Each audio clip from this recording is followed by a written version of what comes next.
Good morning dear students. हमने इससे पहले के वीडियो में आप लोगों को थर्ड लेसन का शुरू का पोर्शन पढ़ाया था। आज हम यहाँ से स्टार्ट कर रहे हैं।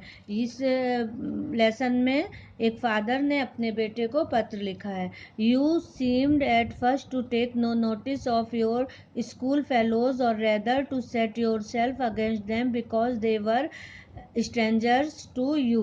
क्योंकि वे अपरिचित थे, ऐसा लगा कि तुमने उनकी ओर ध्यान ही नहीं दिया या फिर अपने को उनके विरुद्ध स्थापित कर दिया। They knew as little of you as you did of them, so this would have been a reason for their keeping aloof from you as well, which you would have felt as a hardship.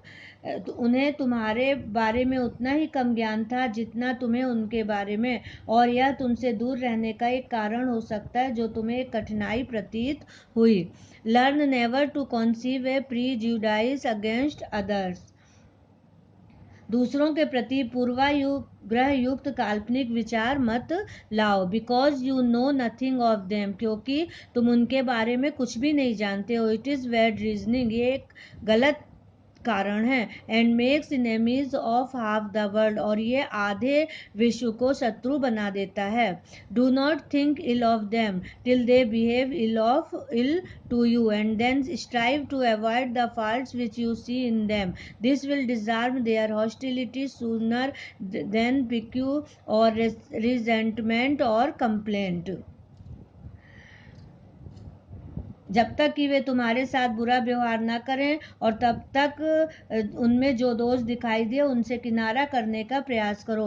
यह उनके प्रतिरोध को शीघ्र समाप्त करेगा, बनस्पत कलह, आक्रोश व शिकायत के। I thought you were disposed to criticize the dress of some of the boys as not so good as your own. मुझे ऐसा लगा कि तुम उनमें से कुछ लड़कों की पोशाक की आलोचना करने के लिए तत्पर थे कि वह तुम्हारी पोशाक के समान अच्छी नहीं थी। Never despise anyone for anything that he can not help.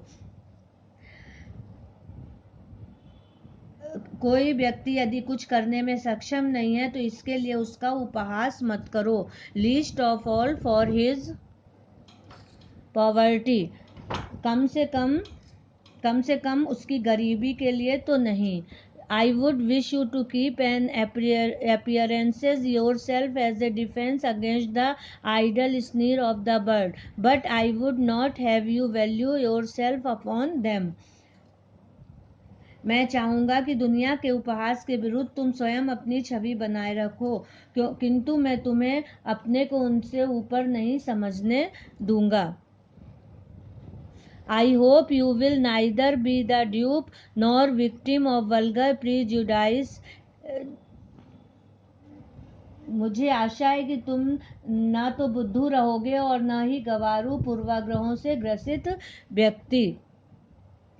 Instead of saying above, never despise anyone for anything that he cannot help, I might have said never despise anyone to all, for contempt implies a triumph over and I pleasure in the ill of another.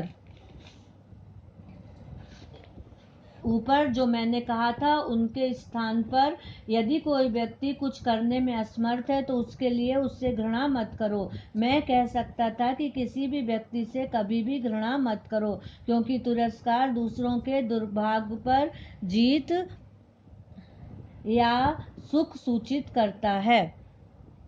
It means that you are glad and congratulate yourself on their failings or misfortunes.